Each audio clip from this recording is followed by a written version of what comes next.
जानिए क्या है वात पित्त कफ और इनका हमारे स्वास्थ्य से संबंध।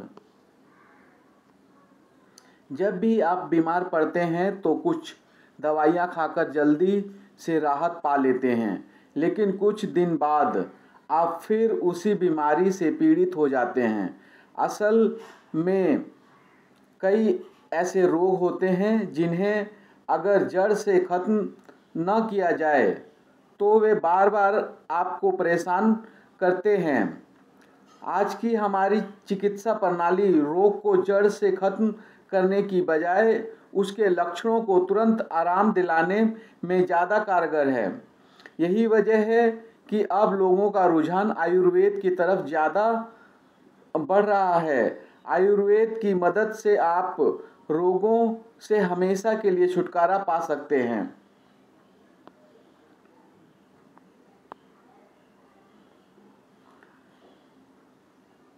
Ayurveda vata pitta kapha earth air earth fire water earth fire water earth air vata pitta कफ।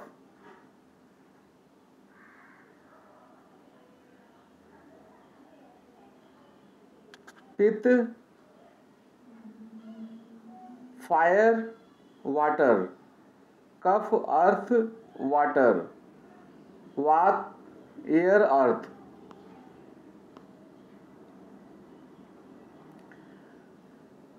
प्राचीन काल से ही मनुष्य रोगों को दूर करने की कोशिश करता रहा है। उस समय ऋषि मुनियों ने जड़ी बूटी और सही जीवन शैलियों के आधार पर चिकित्सा प्रणाली विकसित की, जिसे आयुर्वेद का नाम दिया गया। आयुर्वेद शब्द का मतलब है आयुष प्लस वेद, अर्थात इस शब्द का अर्थ हुआ जीवन का विज्ञान। साधारण शब्दों में कहें तो जीवन को ठीक तरह से जीने का विज्ञान ही आयुर्वेद है।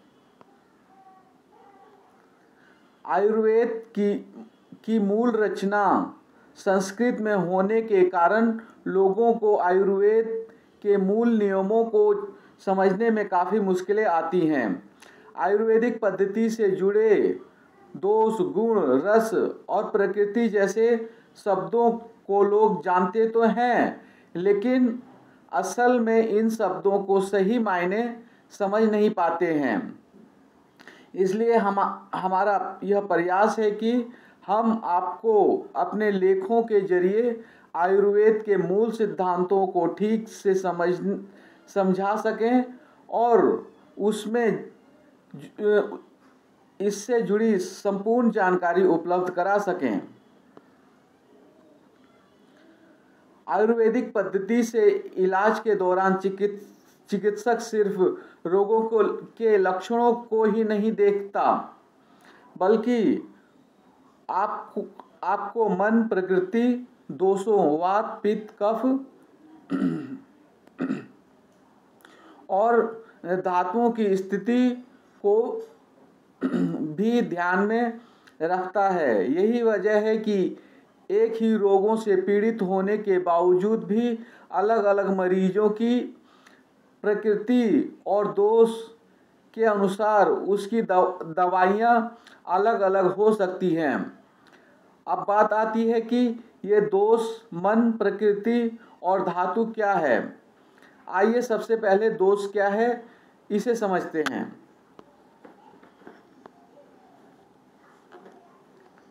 एक, त्रिदोष सिद्धांत क्या है। दो, वात दोष। 2.1 वात का शरीर में स्थान। 2.2 वात का आपके शरीर और स्वास्थ्य पर प्रभाव। 3.2 पित्त दोष। 3.1 पित्त का शरीर में स्थान। 3.2 पित्त का आपके शरीर और स्वास्थ्य पर प्रभाव। 4.3 कफ दोष। 4.1 कफ का शरीर में स्थान। 4.2 कफ का आपके शरीर और स्वास्थ्य पर प्रभाव। त्रिदोष क्या है? जब इलाज के लिए आप किसी आयुर्वेदिक चिकित्सक के पास जाते हैं तो वे कहते हैं कि आपके शरीर में वात बढ़ गया है या पित्त के बढ़ जाने के कारण आपको यह समस्या हो रही है। लेकिन क्या कभी आपने सोचा है कि ये वात पित्त कफ क्या है और इनके बढ़ जाने से शरीर को क्या नुकसान है? हमारा शरीर 5 तत्वों जल, पृथ्वी, आकाश, अग्नि और वायु से मिलकर बना है। आयुर्वेद के अनुसार शरीर का स्वास्थ्य इन तीनों चीज़ों पर सबसे ज़्यादा निर्भर करता है।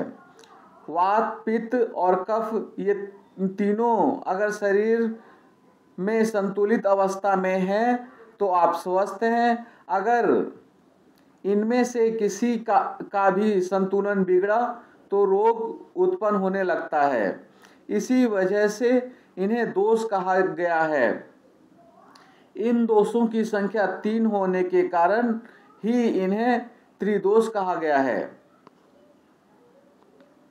प्रत्येक दोष में ऊपर बताए गए 5 तत्वों में से 2 तत्व होते हैं और उन्हीं तत्वों के स्वभाव के आधार पर इन दोषों के लक्षण निर्धारित होते हैं।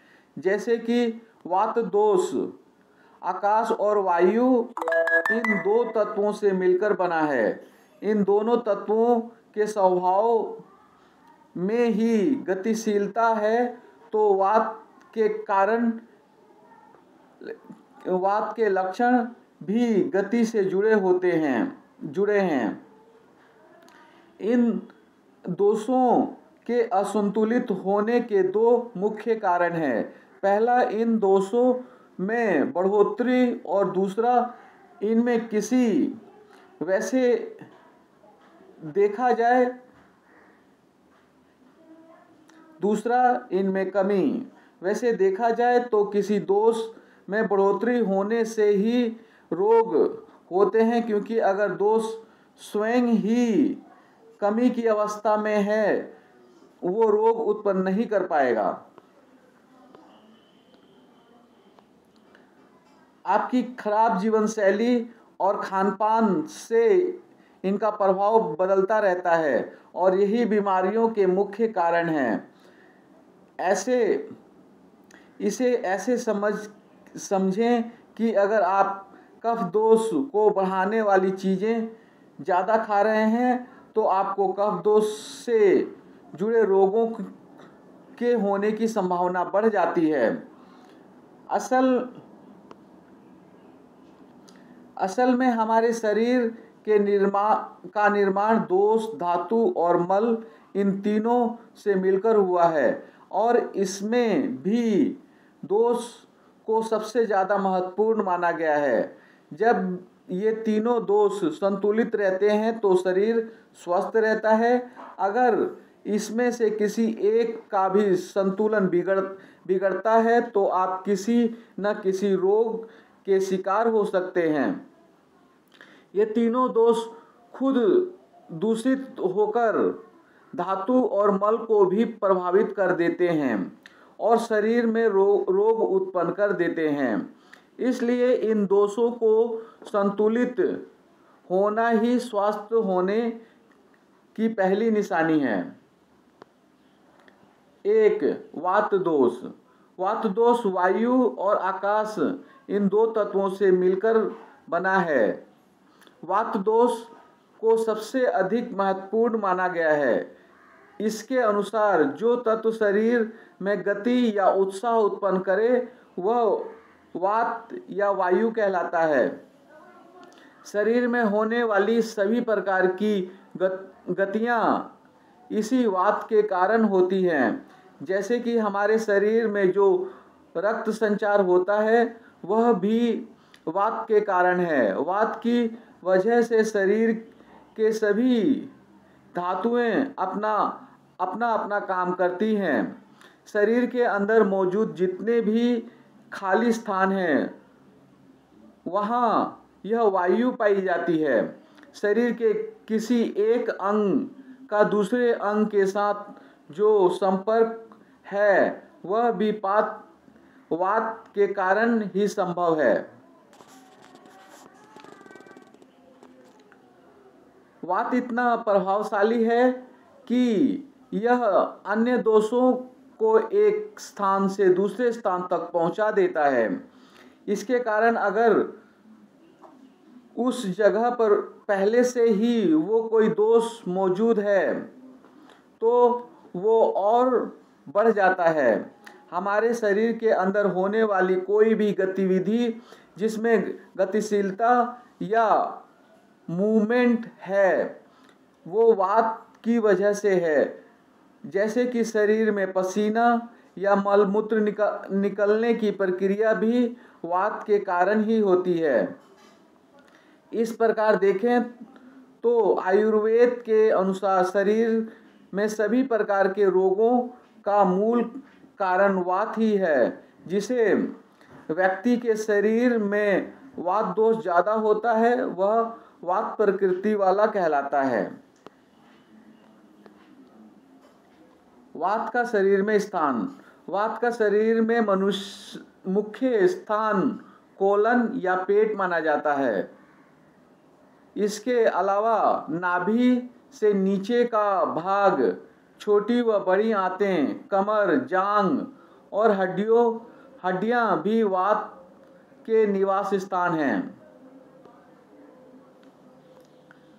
वात का आपके शरीर और स्वास्थ्य पर प्रभाव। वात रूखा, सटील, लघु, सूक्ष्म और चिपचिपाहट से रहित होता है। रुक्षता यानी रूखापन आदि वात के स्वाभाविक गुण हैं। वात के संतुलित होने से शरीर में रक्त का और मलमूत्र का प्रभाव ठीक तरह से होता है। मलमूत्र का प्रवाह ठीक तरह से होता है। वात प्रकृति वाले लोगों में निम्न लक्षण पाए जाते हैं जैसे कि शरीर में रूखापन, दुबलापन, धीमी और भारी आवाज़ और नींद में की कमी। इसके अलावा आँखों, भौहों, ठोड़ी के जोड़, होठों, जीभ, सिर, हाथों व टांगों में अस्थिरता भी वात के मुख्य लक्षण हैं। वात प्रकृति वाले लोगों में निर्णय लेने में जल्दीबाजी, जल्दी क्रोधित होना या चिढ़ जाना, जल्दी डर जाना, बातों को जल्दी समझकर फिर भूल जाने जैसी आदतें पाई जाती हैं। 2. पित्त दोष। पित्त दोष अग्नि और जल इन दो तत्वों से मिलकर बना है। पित्त शब्द संस्कृत के तप शब्द से बना है जिसका मतलब है शरीर में जो तत्व गर्मी उत्पन्न करता है वही पित्त है। यह शरीर में उत्पन्न होने वाले एंजाइम और हार्मोन्स को नियंत्रित करता है। आम भाषा में इसे समझे तो हम जो कुछ भी खाते पीते हैं या सांस द्वारा जो हवा अंदर लेते हैं उन्हें खून, हड्डी, मज्जा, मलमूत्र आदि में परिवर्तित करने का काम पित्त ही करता है। इसके अलावा जो मानसिक कार्य हैं जैसे कि बुद्धि, साहस, खुशी आदि का संचालन भी पित्त के माध्यम से ही होता है। पित्त में कमी से मतलब है कि आपकी पाचक अग्नि में कमी। अगर शरीर में पित्त दोष ठीक अवस्था में नहीं है तो इसका सीधा मतलब है कि आपके पाचन तंत्र में गड़बड़ी है। ऐसे लोगों को कब्ज से जुड़ी समस्याएं ज़्यादा होती हैं। जिसे व्यक्ति के शरीर में पित्त दोष ज़्यादा होता है वह पित्त प्रकृति वाला कहलाता है।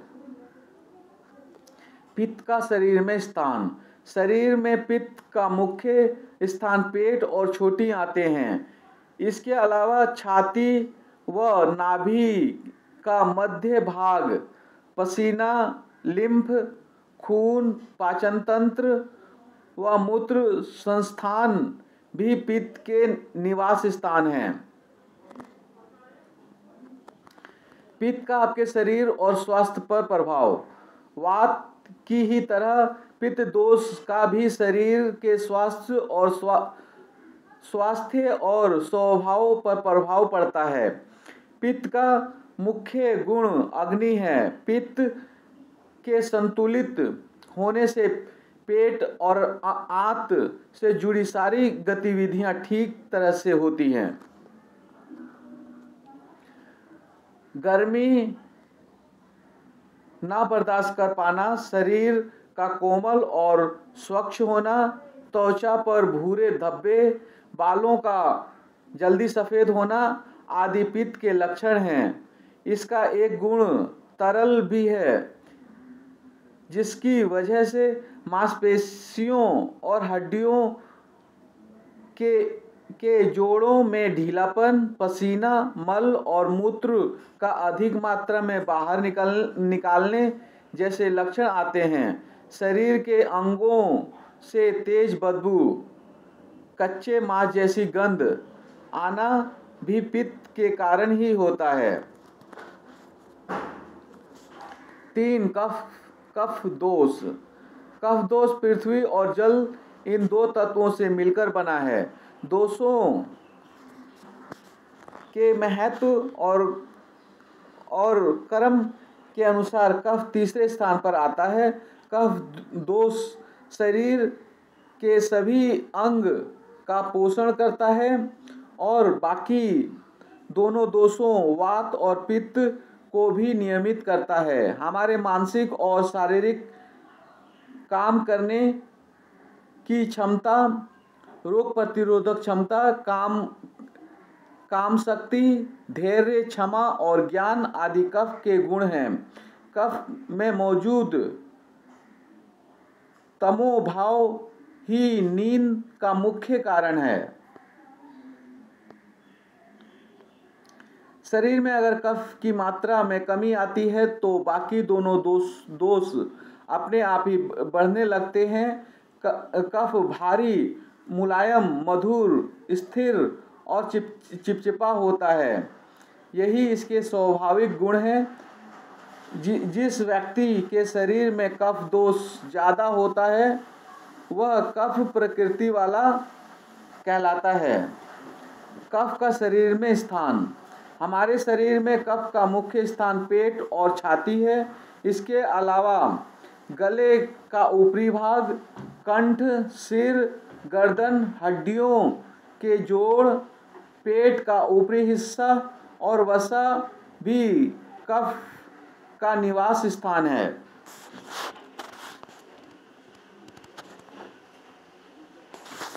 कफ का आपके शरीर और स्वास्थ्य पर प्रभाव।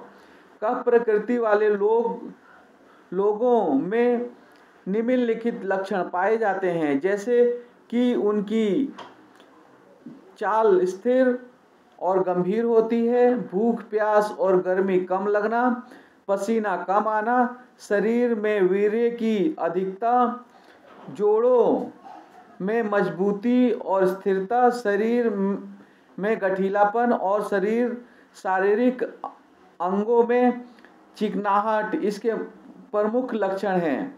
इसके अलावा कफ प्रकृति वाले लोग सुंदर, खुशमिजाज, कोमल और गोरे रंग के होते हैं। जब आप इन तीनों दोषों से भली भांति परिचित, अब आप तीनों दोषों से भली भांति परिचित हो चुके हैं। आगे हम आपको प्रत्येक दोष और उसके लक्षण के बारे में विस्तार से बताएंगे।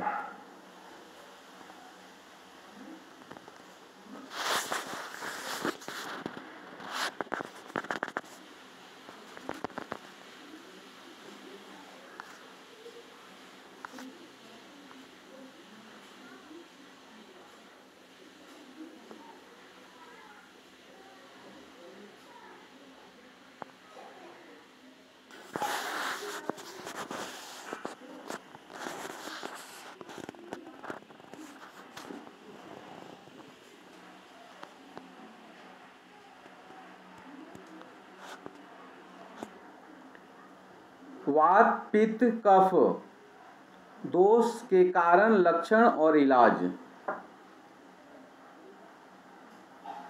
ये 3 चित्र हैं, एक वात का है, एक पित्त का है, एक कफ का है। वात पित्त कफ दोष के कारण और इलाज। वात पित्त कफ दोष के कारण, लक्षण और इलाज। वात पित्त कफ इन हिंदी। वात क्या होता है? वात इन हिंदी। पित्त क्या होता है? पित्त इन हिंदी। कफ क्या होता है? कफ इन हिंदी। वात क्या होता है? वात इन हिंदी।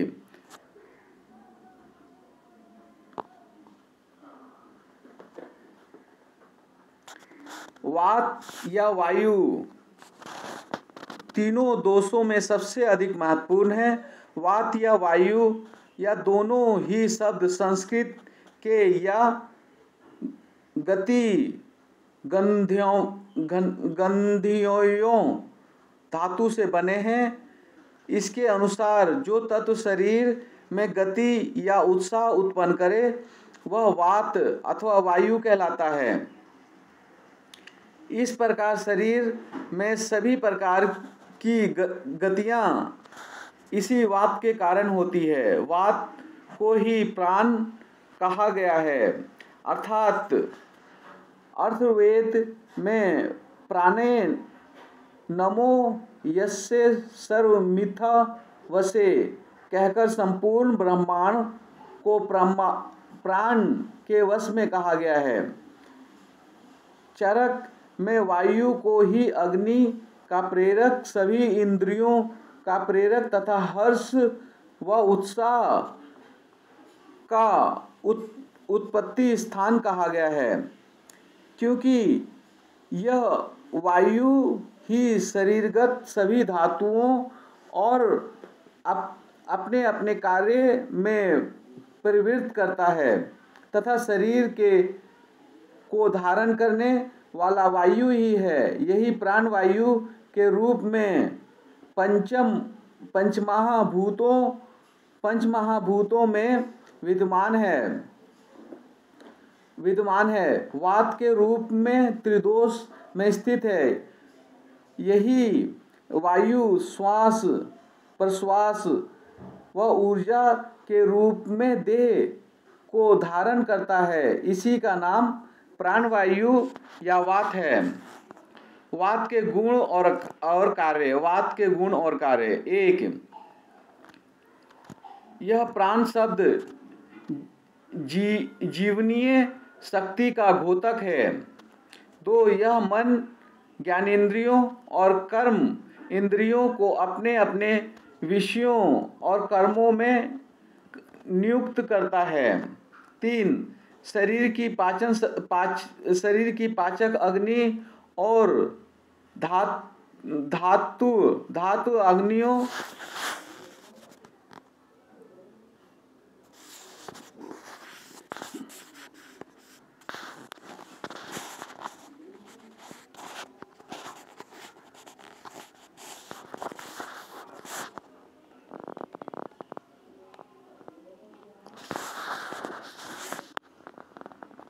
एक, यह प्राण शब्द जीवनीय शक्ति का घोतक है। 2, यह मन ज्ञानेंद्रियों और कर्म इंद्रियों को अपने अपने विषयों और कर्मों में नियुक्त करता है। 3, शरीर की पाचक अग्नि और धातु गिनियों अग्नियों को भी यही प्रदीप्त करता है। 4 हमारे शरीर में जो भी विभिन्न स्रोत हैं उनको उनके छोटे व बड़े विवरों खाली स्थानों का निर्माण भी यही वात ही करता है। 5 रस रक्त आदि प्रत्येक धातु की सूक्ष्म से स्थूल रचना तथा शरीर के एक अंग का दूसरे अंग से संबंध का कारण भी यही वात है। इसी के कारण गर्भ में स्थित भ्रूण का विकास व उसके आकार का निर्माण हो पाता है। 6 नाड़ी मंडल की सभी क्रियाओं का नियंत्रण इसी वात के अधीन है। 7 वात के बिना तो दूसरे दोनों दोष पित्त और कफ भी पंगु के समान निष्क्रिय ही रहते हैं, क्योंकि यह वात ही इन दोनों दोषों तथा मलों को अपने अपने स्थान पर स्थिर रखता है तथा आवश्यकता पड़ने पर अन्यत्र पहुंचाता है। 8 इस प्रकार मल मूत्र स्वेद आदि मलों को शरीर से बाहर निकालने वाला यह वात ही है।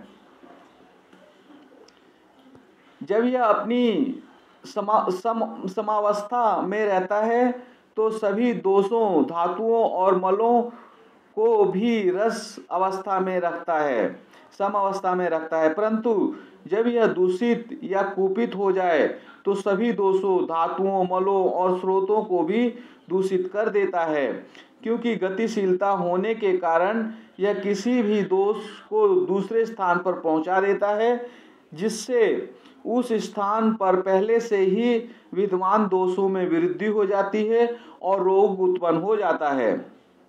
इस प्रकार आयुर्वेद के अनुसार शरीर में सभी प्रकार के रोगों का मूल कारण इसी वात का प्रकुपित होना ही है। जहाँ सामान्य दशा में वात दोषों और दूषियों धातु मलों उपधातुओं को अलग अलग रखता है, वही कुपित होने पर इनको आपस में संयुक्त कर देता है, जिससे रोग उत्पन्न हो जाते हैं।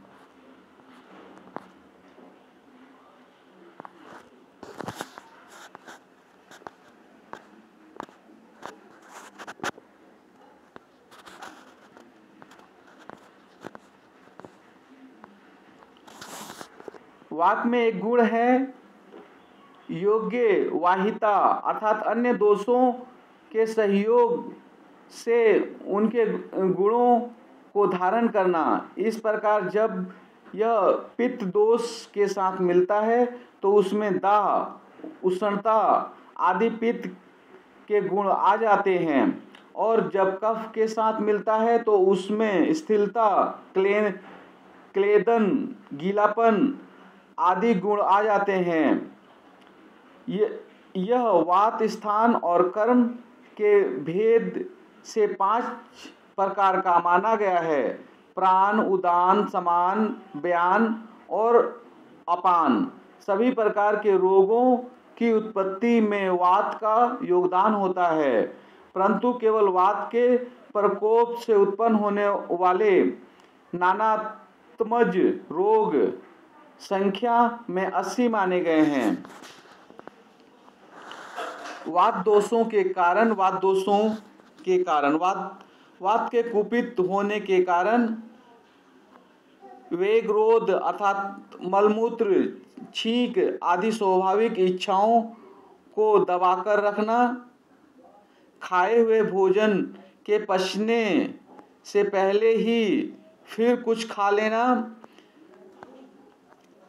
रात को देर तक जागते रहना, ऊंचा बोलना, अपनी शक्ति की अपेक्षा अधिक शारीरिक श्रम करना, लंबी यात्रा के समय वाहन में धक्के लगना, रूखे तीते तित अर्थात कड़वे और कसेले खाद्य पदार्थों का अधिक मात्रा में सेवन करना, सूखे मेवे अधिक मात्रा में खाना, बहुत अधिक चिंता करना, मानसिक परेशानी में रहना, अधिक संभोग करना, डरना, उपवास करना, अधिक मात्रा में खाना तथा अधिक ठंडा खाना।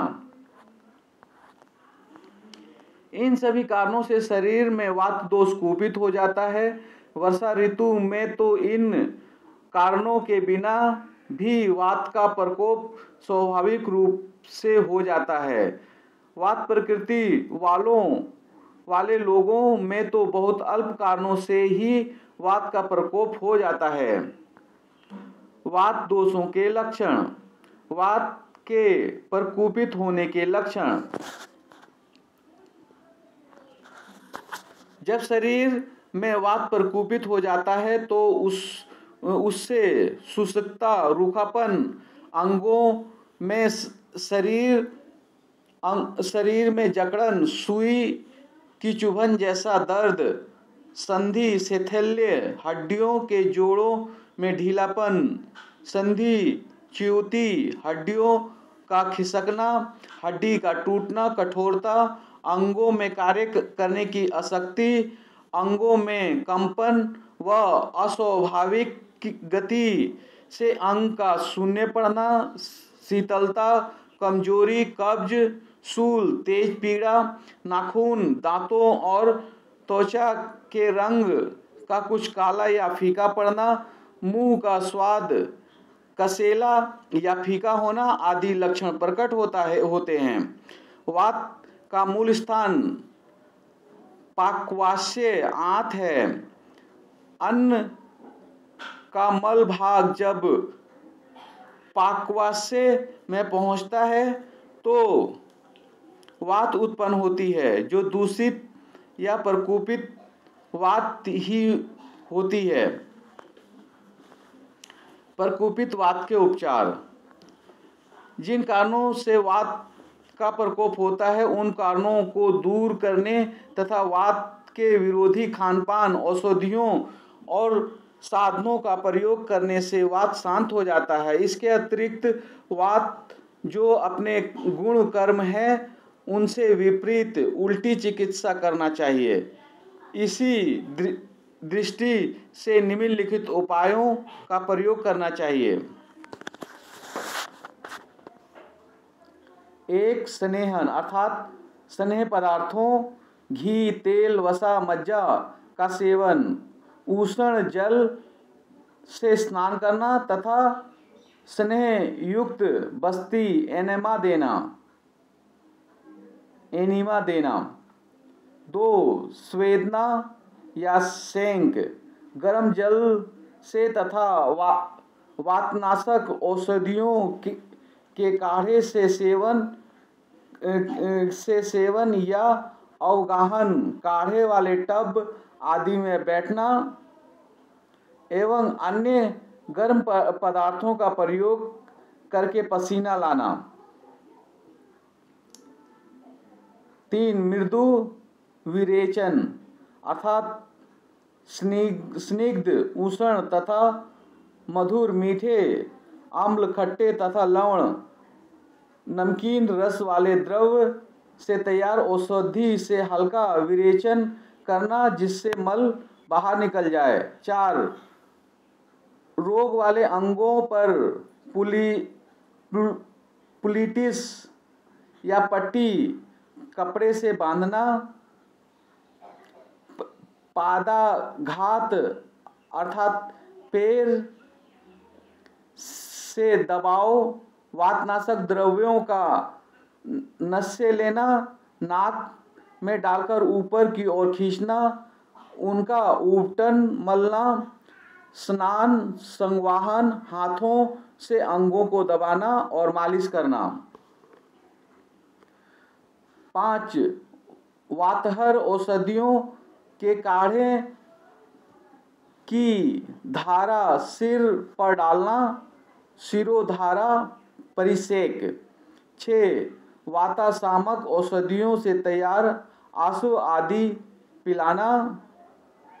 7. पाचक दीपक, पाचक अग्नि को तेज करने वाली, उत्तेजक, वात को शांत करने वाली तथा विरेचक, मल को बाहर निकालने वाली औषधियों से पकाए गए घी, तेल आदि स्नेह पदार्थों का खाने पीने व मालिश करने के रूप में प्रयोग करना। 8 गेहूं, तिल, अदरक, लहसुन और गुड़ आदि डालकर तैयार किए गए खाद्य पदार्थों का सेवन। 9 स्निग्ध और उष्ण औषधियों से तैयार अनेकों प्रकार के एनिमा का प्रयोग। 10 रोग व परिस्थिति के अनुसार मानसिक उपचार, जैसे रोगी को डराना, एकदम चौंकाना तथा विस्मरण करवाना, जैसे किसी विशेष घटना से रोगी परेशान हुए हों, उसे भुलाने की कोशिश करना।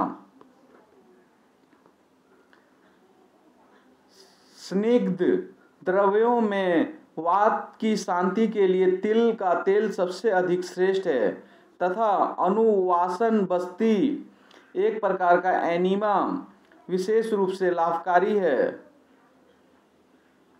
जैसा कि पहले कहा गया है, रात का मूल स्थान पक्वाशय बड़ी आंत है, अतः इससे शांत करने के लिए तो निरु और अनुवासन बस्तियां एनिमा के 2 प्रकार सबसे उत्तम उपाय हैं, क्योंकि यह एनिमा पाकवाशय में जल्दी प्रवेश कर सभी दूषित पदार्थों को बाहर निकाल देता है, जिससे वात का प्रशमन हो जाता है।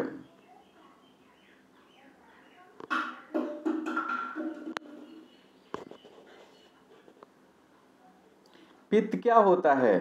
पित्त 5 प्रकार का होता है और शरीर में 5 स्थानों पर रहता है। यह एक पतला पीले रंग का और तेजाब की तरह गर्म तरल होता है। यदि पित्त आम युक्त होता है तो पित्त का रंग नीलेपन लिए होता है और आम रहित पित्त पीला रहता है। पित्त के लक्षण, गुण और चिकित्सा सूत्र का विवरण आयुर्वेद ने इस प्रकार प्रस्तुत किए हैं। सस्नेह मुषण तीक्ष्ण च द्रवमलम सरकटु विपरीत गुणे पित्त द्रव्ये रासु प्रस्मयति। अर्थात पित्त तनिक चिकनाई युक्त, उष्ण, तीखा, द्रव, खट्टा, सिर और कटु गुण वाला होता है। इससे विपरीत गुण वाले द्रवों के प्रयोग से पित्त का शमन होता है। पित्त के प्रकार और कार्य। इसके 5 प्रकार व स्थान इस प्रकार हैं। 1 पाचक पित्त आमाशय में रहकर 6 रसों को पचाता है, अग्नि जठराग्नि के बल को बढ़ाता है और शरीर के सब पित्तों का पालन पोषण करता है। 2 रंजक पित्त यकृति लीवर व तिल्ली में रहकर रस को रक्त बनाता है। 3 साधक पित्त हृदय में रहकर रक्षा करता है और बुद्धि व स्मरण शक्ति को बढ़ाता है। 4 आलोचक पित्त, यह नेत्रों में रहकर देखने की शक्ति प्रदान करता है और इसी के बल से व्यक्ति को दिखाई देता है। 5 भ्राजक पित्त, सारे शरीर और त्वचा में भ्राजक पित्त व्याप्त रहकर त्वचा की कांति बढ़ाता है और मालिश के तेल को सोखता है। 6 इन पित्तों में जो भी या जिस स्थान का पित्त कुपित होगा, उस स्थान से संबंधित पित्तजन्य व्याधि उत्पन्न हो जाएगी।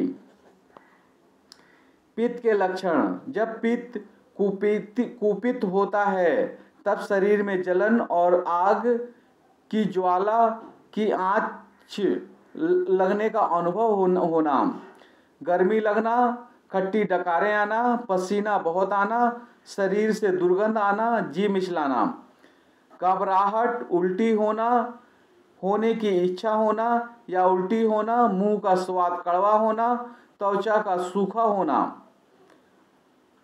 फटाना फटाना, लाल लाल चकत्ते होना, अधिक प्यास लगना, मुंह सूखना, पतले दस्त लगना, आँखों व पेशाब का रंग पीला होना, आँखों के सामने अंधेरा छाना आदि लक्षण प्रकट होते हैं।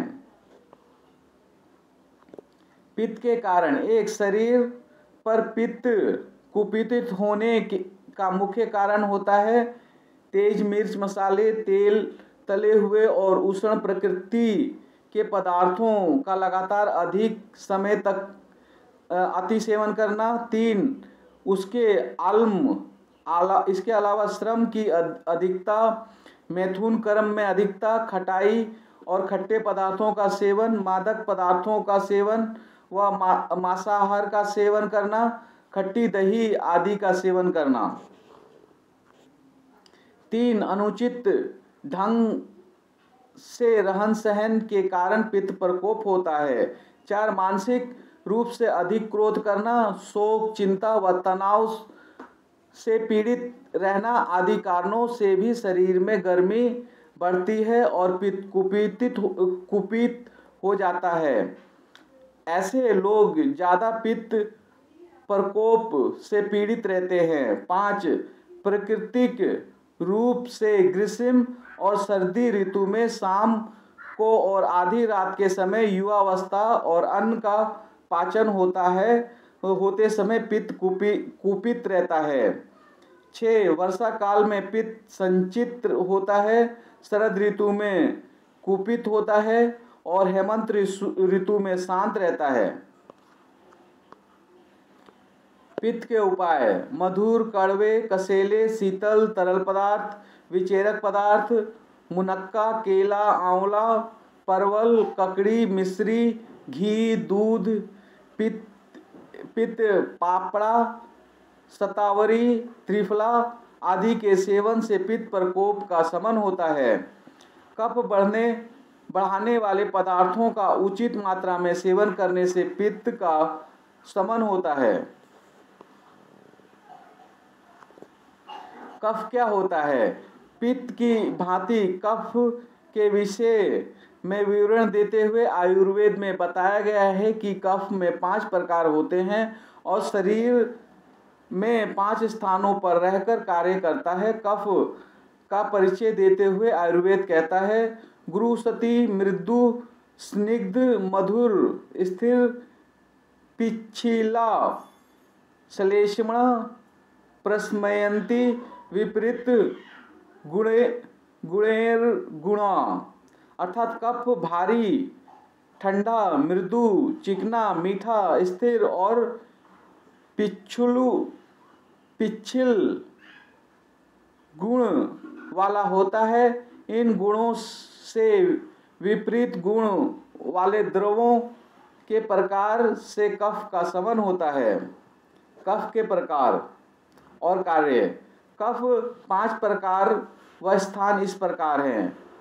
1, क्लेदन कफ: यह कफ आमाशय में रहकर अन्न आहार द्रव को गीला व अलग अलग करता है।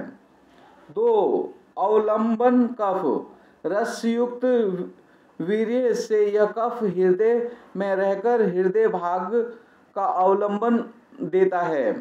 3, रस कफ: यह कफ जीभ और कंठ में रहकर चिकनाई बनाए रखता है। 4, स्नेह कफ: यह कफ सभी इंद्रियों को चिकनाई प्रदान कर उन्हें तृप्त रखता है। 5, श्लेष्मा कफ: सभी जोड़े में रहकर इन्हें जोड़े रखकर उन्हें अच्छी तरह रहने व काम करने का सामर्थ्य और सुविधा प्रदान करता है। इन स्थानों में कफ कुपित होने पर इन स्थानों अंगों में से संबंधित कफ अन्य बीमारी पैदा होती है। कफ प्रयोग के लक्षण, कफ प्रकोप के लक्षण। कफ प्रकोप के लक्षण, जब कफ कुपित होता है तब मलमूत्र, नेत्र और सारे शरीर का सफ़ेद पड़ जाना, ठंड अधिक लगना, भारीपन, अवसाद, डिप्रेशन आदि, नींद आना, मुंह चिकना या मीठा रहना, अरुचि, भूख कम हो जाना, पेट भारी लगना, नींद व सुस्ती ज़्यादा, शरीर व सिर में भारीपन, मुंह का स्वाद मीठा, लार गिरना, बार बार मुंह व कंठ में कफ आना, मल ज़्यादा व चिकना होना आदि लक्षण प्रकट होता है। कफ प्रकोप के कारण, बाल्यावस्था में भोजन करने के बाद प्रातः काल और वसंत ऋतु में कफ प्राकृतिक रूप से कुपित रहता है। 2. शीतकाल में अधिक शीतल व खटाई वाले पदार्थों का सेवन तथा अधिक समय तक ठंड सहन करने से कफ कुपित होता है। 3. हेमंत ऋतु में कफ संचित होता है और प्रवृत्ति ऋतु में शांत रहता है। 4. दिन में सोना, श्रम न करना, आलसी दिनचर्या, अधिक मीठा व चिकना आहार लेना, भारी स्निग्ध पदार्थों का अति सेवन, चावल। 5. उड़द, गेहूँ, दूध, पनीर, दूध, चावल की खीर, मक्खन, घी, मांस, चर्बी, मीठे फल और ठीक प्रकार से भोजन पचाने से पहले फिर भोजन करना आदि, भोजन पचने से पहले फिर भोजन करना आदि कारणों से शरीर में कफ का प्रकोप होता है। 6. मानसिक रूप से लोभी मनोवृत्ति रखने से कफ का प्रकोप होता है, इसलिए लोभी, लालची और संग्रह व्यक्ति का स्वभाव रखने वाले व्यक्ति प्राय मोटा, भारी शरीर और बढ़े हुए पेट वाला होता है। ऐसे व्यक्तियों में कफ प्राय कुपित ही रहता है।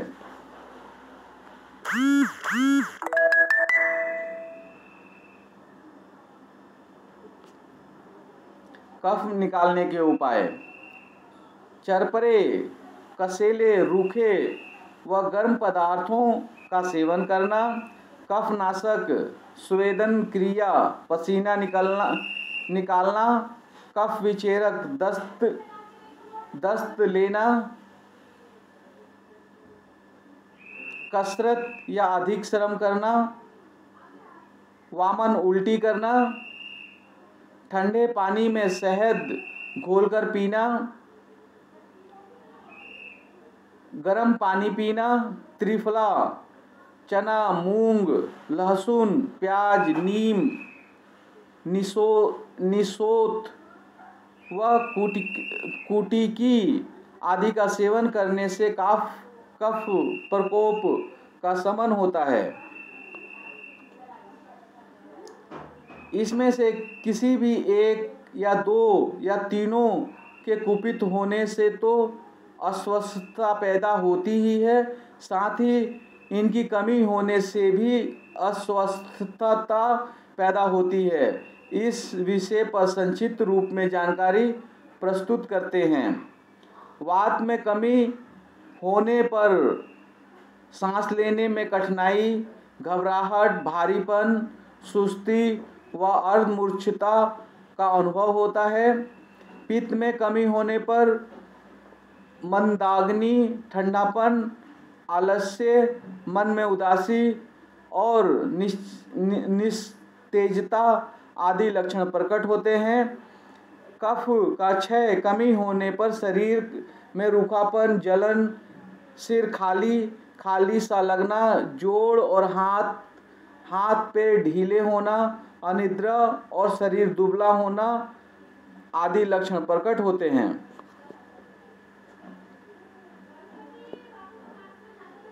हमारे शरीर को धारण करने वाली 3 धातुओं यानी कि वात, पित्त और कफ की जो हमारे शरीर और स्वास्थ्य के स्तंभ यानी खंभे हैं, जो कुपित होने पर शरीर को दूषित करने वाले हो जाते हैं, इसलिए धातु नहीं दोष कहे जाते हैं। इन तीनों का महत्व और प्रभाव एक समान है, इसलिए तीनों खंभों में प्रत्येक खंभा महत्वपूर्ण और अनिवार्य होता है। जैसे 3 टांग का स्टूल का प्रत्येक टांग महत्वपूर्ण और जरूरी होता है। एक भी टांग हटने पर स्टूल खड़ा नहीं रहता, धराशायी हो जाता है। इस प्रकार वात, पित्त और कफ तीनों में से प्रत्येक का अपना सामान्य स्वस्थ अवस्था में रहना शरीर के स्वस्थ रखने के लिए अनिवार्य है। ये स्वस्थ सामान्य अवस्था में रहते हैं तो शरीर को धारण किए रहते हैं, इसलिए धातु कहे जाते हैं। लेकिन कम ज़्यादा होने पर ये ही रक्षक के बजाय भक्षक बन जाते हैं, यानी शरीर के स्वास्थ्य न रखकर रोगी बना देते हैं, शरीर को दूषित कर देते हैं, इसलिए दोष कहलाते हैं। अगर तीनों कुपित हो जाएं तो त्रिदोष कहे जाते हैं। यह अवस्था बहुत कष्टपूर्ण होती है। तीनों दोष कुपित होने को सन्निपात त्रिदोष कहते हैं।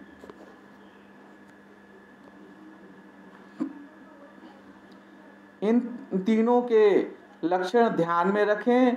कोई व्याधि हो तो उसके लक्षणों पर ध्यान देकर यह समझ लें कि ये किस दोष के लक्षण है। जिस दोष के लक्षण से मिलते जुलते हों उस दोष को कुपित समझें और उस दोष का शमन करने वाला आहार विहार करें तो वह कुपित दोष शांत हो जाएगा। आहार विहार is very important word for healthy lifestyle वाला आहार विहार करें तो वह कुपित दोष शांत हो जाएगा और रोगों में आराम होने लगेगा। इस ज्ञान से लाभ उठाएं, यानी तदनुसार अमल करके अपने शरीर व स्वास्थ्य को स्वस्थ और निरोग रखें ताकि बीमार होने की नौबत ही ना आवे।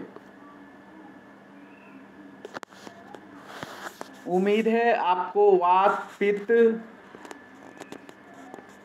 और कफ के बारे में पूरा समझ में आ गया है। अभी भी आपको कोई दिक्कत है तो आसान तरीके से समझने के लिए आप वात, पित्त, कफ पर YouTube पे वीडियो देख सकते हैं।